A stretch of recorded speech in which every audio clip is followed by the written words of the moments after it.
जय हिंद। स्वागत है आप सभी का अनस्टॉपेबल जीएस क्लासेस में। आज के इस वीडियो में हम लोग समझेंगे कि पादप ऊतक क्या होता है, ये पौधे के किस भाग में पाया जाता है और इसका पौधे में क्या क्या काम होता है। तो अभी तक जिन लोगों ने मेरे चैनल को सब्सक्राइब नहीं किया है वो लोग चैनल को सब्सक्राइब करने और वीडियो को लाइक कीजिए, शेयर कीजिए। अब हम लोग समझते हैं कि ऊतक क्या है। पादप ऊतक को समझने के लिए सबसे पहले ये जानना जरूरी है कि ऊतक क्या होता है और ये कैसे बना होता है।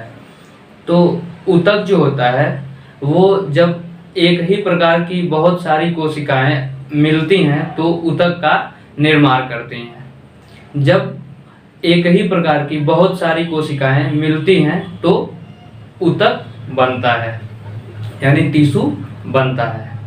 अब ये टिश्यू जो होता है ये जंतुओं में भी पाया जाता है और पौधे में भी पाया जाता है। आज हम लोग समझेंगे कि पौधे में कौन कौन सा टिश्यू पाया जाता है।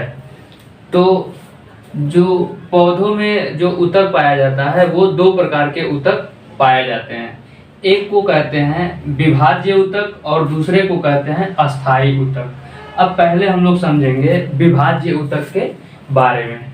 मैं इस वीडियो में मतलब बोर्ड पे ज़्यादा लिखूंगा नहीं, जितना कुछ लिखना है मैं सारा का सारा लिख दिया हूँ। बस इसमें आप लोगों को मैं समझाऊंगा कि क्या क्या चीज़ें कहाँ कहाँ पे होती हैं। तो ये जो विभाज्य ऊतक है ये इसमें क्या होता है, कोशिका का विभाजन होता है।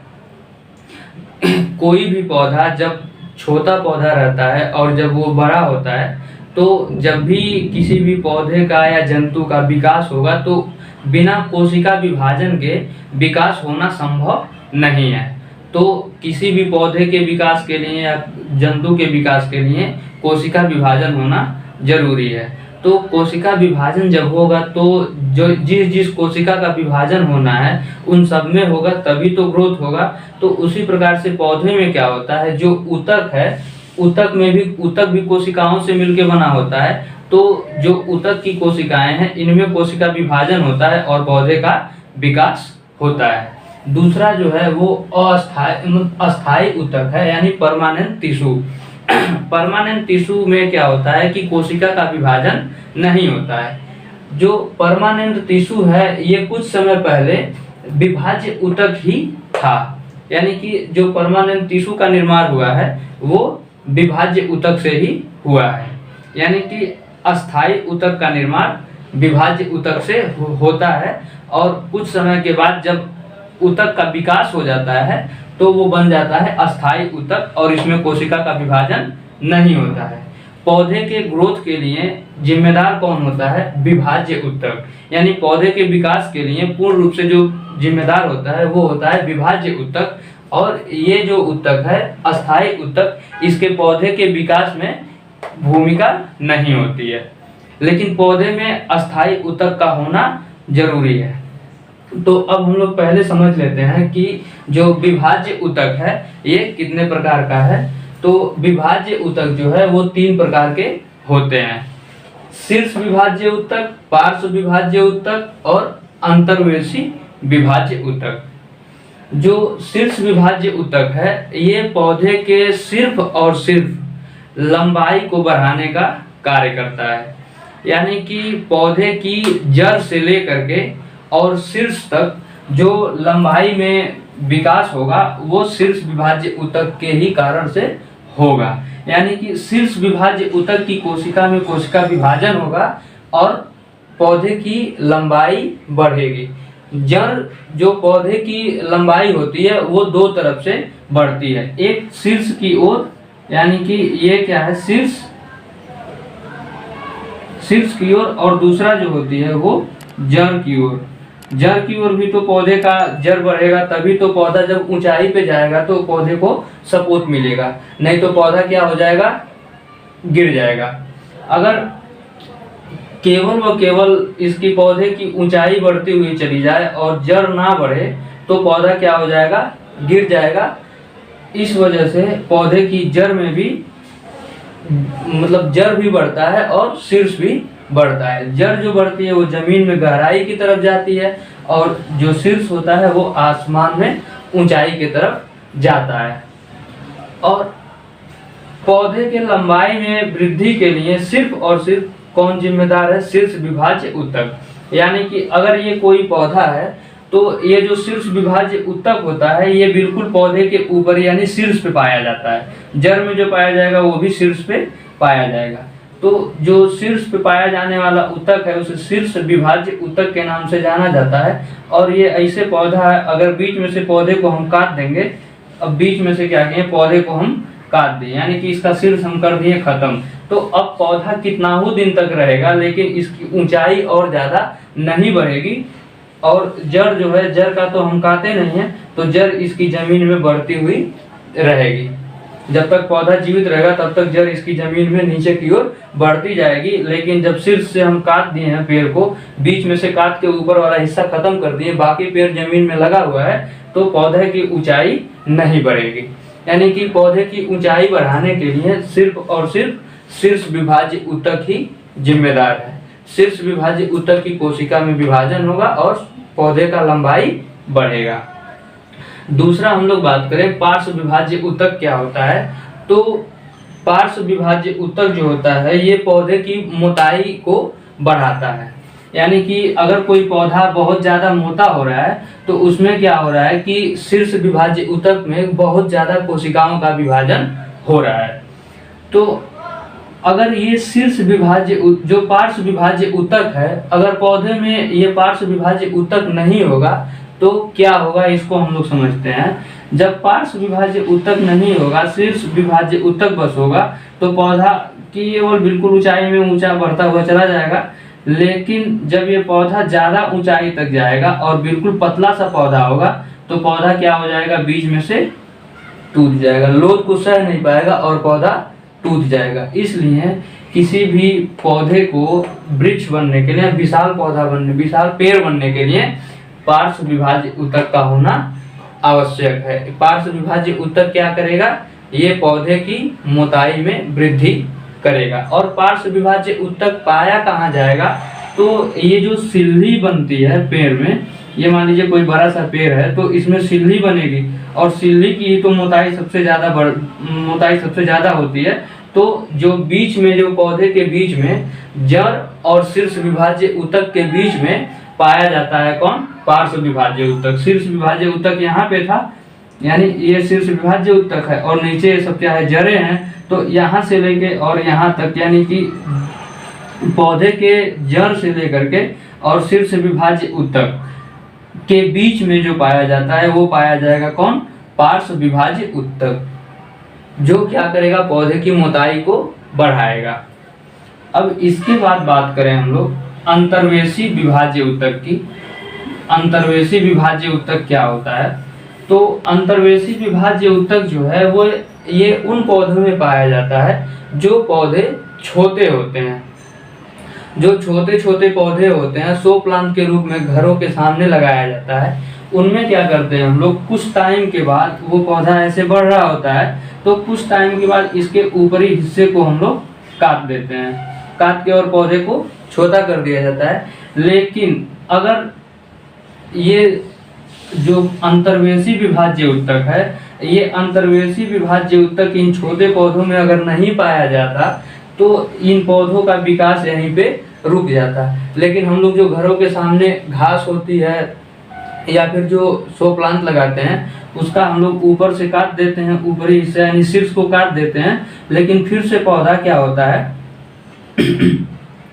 यहीं से पौधा पनक जाता है, ऊपर की ओर पनक जाता है फिर से, और पौधा ऊपर की ओर बढ़ने लगता है। तो जो अंतर्वेशी विभाज्य ऊतक है ये शीर्ष से नीचे छोटे पौधों में पाया जाता है अंतर्वेशी विभाज्य ऊतक, जिसकी वजह से पौधों के बीच में से काट देने के बाद भी पौधे का लंबाई में वृद्धि होने लगता है, यानी बार बार पौधा पनक जाता है। जो दुब्बा की जो घास होती है उसमें भी क्या पाया जाता है, अंतर्वेशी विभाज्य ऊतक। बेसिकली जितने भी छोटे पौधे होते हैं उन सब में अंतर्वेशी विभाज्य ऊतक होता है। अगर अंतर्वेशी विभाज्य ऊतक उन पौधों में नहीं होता तो उन पौधों का, अगर घास को एक बार काट देते हैं हम लोग तो दोबारा काटने की जरूरत नहीं पड़ती, उसकी लंबाई वहीं पे रह जाती, सिर्फ और सिर्फ मोटाई बढ़ती। तो अंतर्वेशी विभाज्य ऊतक उन पौधों में पाया जाता है जो पौधे छोटे होते हैं। घास हो गया और शो प्लांट हो गए जो घरों के सामने लगते हैं, उनमें पाया जाता है अंतर्वेशी विभाज्य ऊतक। पार्श्व विभाज्य ऊतक बड़े पौधों में आम, बरगद, नीम, ये सब जो पौधे हैं इनमें पार्श्व विभाज्य ऊतक पाया जाएगा।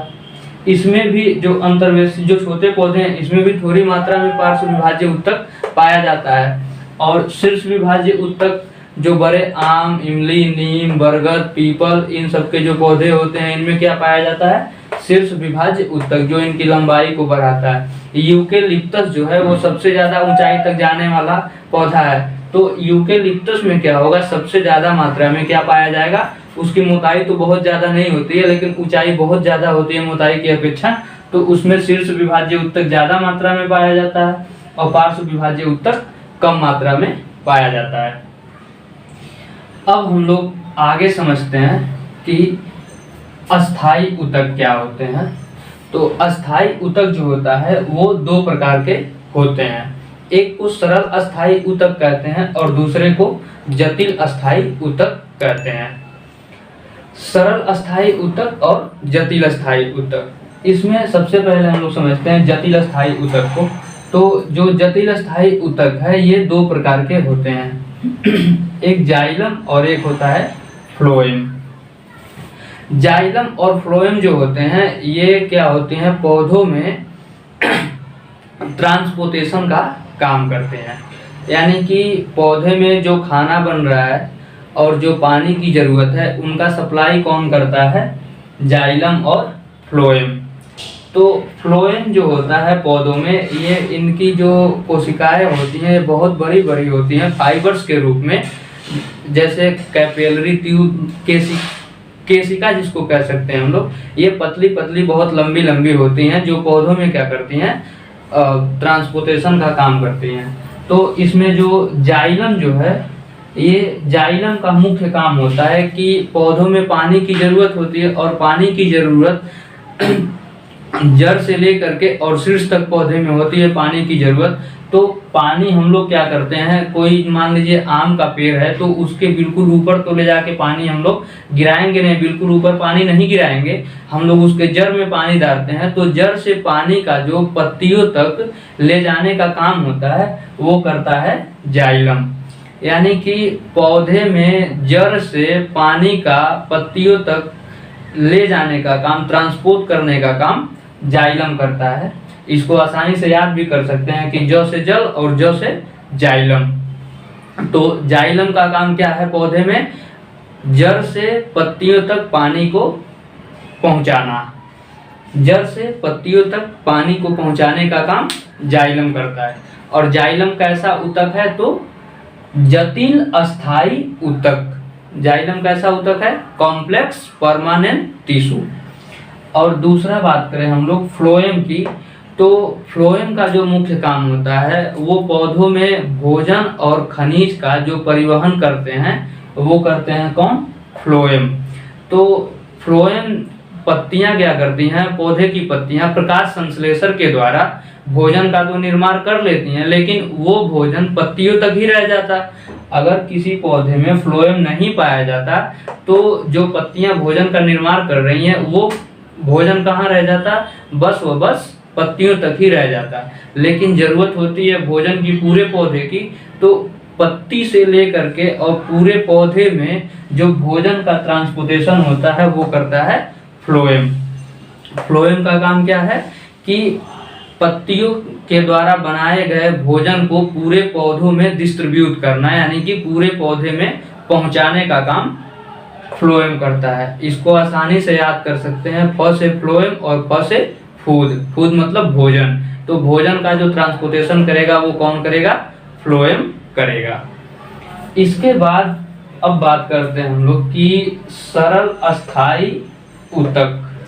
अभी कॉम्प्लेक्स परमानेंट टिश्यू हम लोग देखे हैं, अब हम लोग देखेंगे सिंपल परमानेंट टिश्यू। जो सिंपल परमानेंट टिश्यू है वो होते हैं 3 प्रकार के, कोलेनकाइमा, पेरेनकाइमा और स्केलेनकाइमा। स्केलेनकाइमा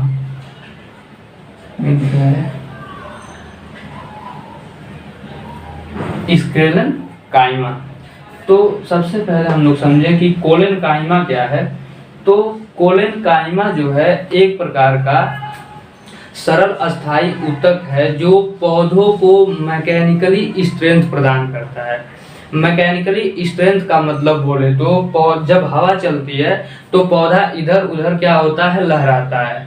अगर किसी पौधे में कोलेनकाइमा ना पाया जाए तो वो पौधा जब इधर से उधर लहराएगा तो वो क्या होगा, पौधा टूट जाएगा।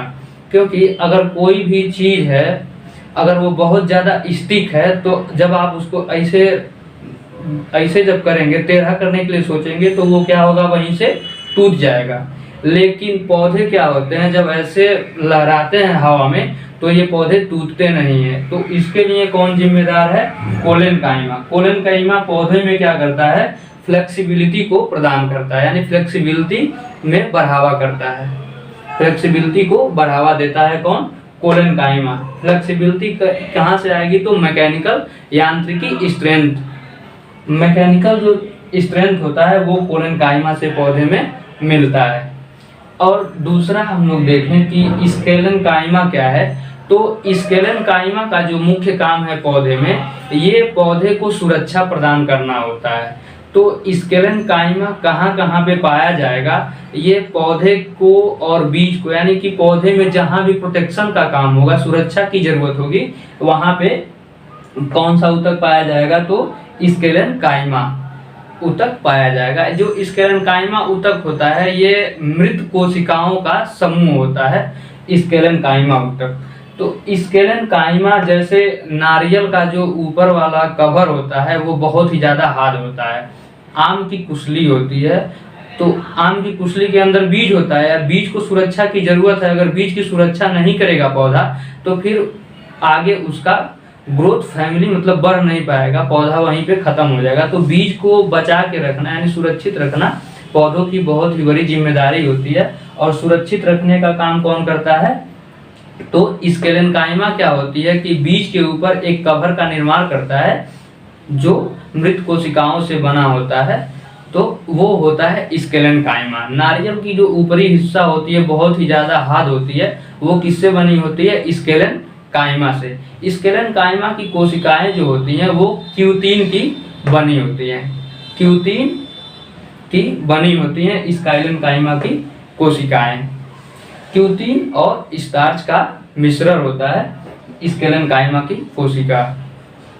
अब हम लोग बात करें कि पेरेनकाइमा क्या होता है। तो पेरेनकाइमा जो होता है ये भी क्या है, सरल अस्थायी ऊतक का ही एक भाग है।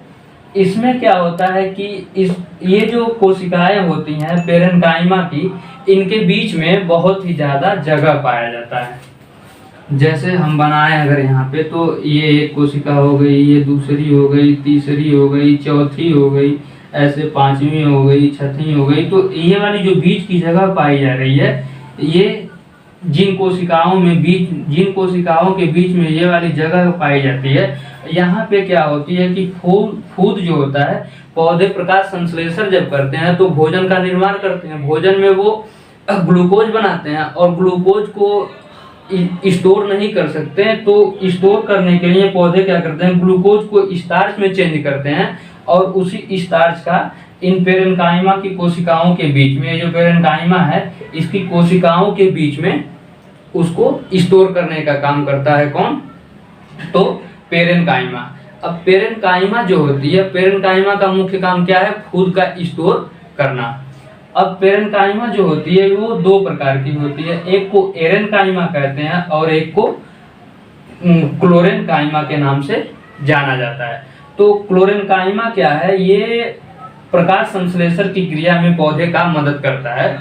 क्लोरेनकाइमा, इसको आसानी से याद कर सकते हैं, क्लोरेन यानी कि क्लोरोफिल पाया जा रहा है। जिस ऊतक में क्लोरोफिल पाया जा रहा है उसको हम लोग क्या कह देंगे, क्लोरेनकाइमा। और क्लोरोफिल की वजह से ही तो पत्तियों में प्रकाश संश्लेषण होता है। तो क्लोरेनकाइमा क्या करता है कि प्रकाश संश्लेषण में मदद करता है। और दूसरा है एरेनकाइमा। तो एरेनकाइमा जो है, एरेनकाइमा की कोशिकाओं के बीच में जगह होता है, ये जो जगह है ये एरेनकाइमा की कोशिकाओं के बीच में जगह पाया जा रहा है। और इस जगह में क्या होगा कि आके हवा भर जाएगी। जब किसी चीज में हवा भर जाएगी, किसी पौधे में जब हवा भर जाएगी तो उसको जब हम लोग पानी में फेंकेंगे तो क्या वो पौधा पानी में डूबेगा? नहीं डूब सकता है पौधा वो। तो जब पौधा पानी में नहीं डूबता है तो ऐसे पौधे जो पानी में नहीं डूबते हैं उनमें क्या पाया जाता है? एरेनकाइमा। तो एरेनकाइमा की वजह से पौधे क्या होते हैं? पानी में तैरने लगते हैं। एरेनकाइमा की कोशिकाएं बड़ी बड़ी होती हैं और उनके बीच में ज्यादा खाली स्थान होता है, उसमें हवा आके भर जाता है और इस वजह से वो पौधे पानी में डूबते नहीं हैं। तो अब एक बार हम लोग इसको जल्दी जल्दी से रिवीजन कर लेते हैं कि देख लेते हैं कि पादप ऊतक जो है, पादप ऊतक के दो प्रकार होते हैं। एक को विभाज्य ऊतक कहते हैं और दूसरे को अस्थायी ऊतक कहते हैं। विभाज्य ऊतक पौधों में वृद्धि यानी विकास के लिए महत्वपूर्ण भूमिका निभाता है, जबकि अस्थायी ऊतक जो है वो पौधों में ट्रांसपोर्टेशन और स्ट्रेंथ को प्रदान करता है। विभाज्य ऊतक जो है वो तीन प्रकार के होते हैं: शीर्ष विभाज्य ऊतक, पार्श्व विभाज्य ऊतक और अंतर्वेशी विभाज्य ऊतक। शीर्ष विभाज्य ऊतक का काम होता है पौधे की लंबाई बढ़ाना, पार्श्व विभाज्य ऊतक का काम होता है पौधे की मोटाई को बढ़ाना और अंतर्वेशी विभाज्य ऊतक का काम होता है छोटे पौधे में लंबाई, छोटे पौधे को बीच में से काट देने पे उसकी लंबाई में पुनः विकास करना। फिर बात करें अस्थायी ऊतक की, तो अस्थायी ऊतक दो प्रकार के होते हैं: सरल अस्थायी ऊतक और जटिल अस्थायी ऊतक। सरल जटिल अस्थायी ऊतक भी दो प्रकार के होते हैं: जाइलम और फ्लोएम। जाइलम का काम होता है पौधों में पत्तियों तक पानी, जड़ से पत्ती तक पानी का ट्रांसपोर्टेशन करना, और फ्लोएम का काम होता है पत्ती में बने हुए भोजन को पौधे के विभिन्न भागों तक पहुंचाना।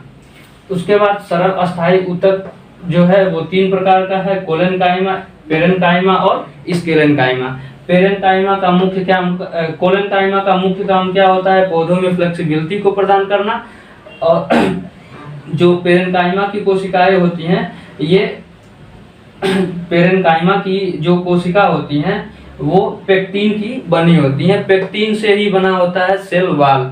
पौधे में क्या पाई जाती है? कोशिका झिल्ली और कोशिका भित्ति दोनों पाई जाती है। तो जो कोशिका भित्ति होती है वो कोलेनकाइमा की कोशिका से ही बनी होती है।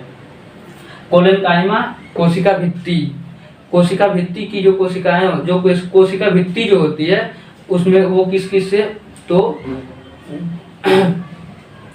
स्टार्च और पेक्टिन से बनी होती है। क्या चीज? कोलेनकाइमा की कोशिकाएं।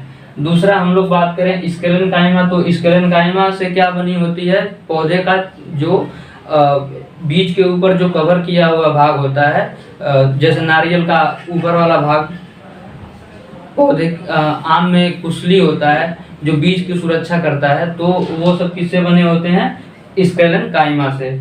और पेरेनकाइमा का काम क्या है कि पौधों में जो भोजन बनता है उसको स्टार्च के रूप में स्टोरेज करने का काम कौन करता है? पेरेनकाइमा। पेरेनकाइमा कितने प्रकार का है? तो दो प्रकार का है, एरेनकाइमा और क्लोरेनकाइमा। क्लोरेनकाइमा प्रकाश संश्लेषण में पौधे की सहायता करता है और एरेनकाइमा क्या करता है? एरेनकाइमा जिन पौधों में पाया जाता है वो पौधे जल के ऊपर तैरने लगते हैं। तो उम्मीद है कि आप लोगों को ये चीज़ समझ में आ गई होगी। अगर समझ में नहीं आई हो, किसी को कहीं पे कोई डाउट हो, तो आप लोग हमें कमेंट कर सकते हैं, हम आपको बताने का प्रयास करेंगे।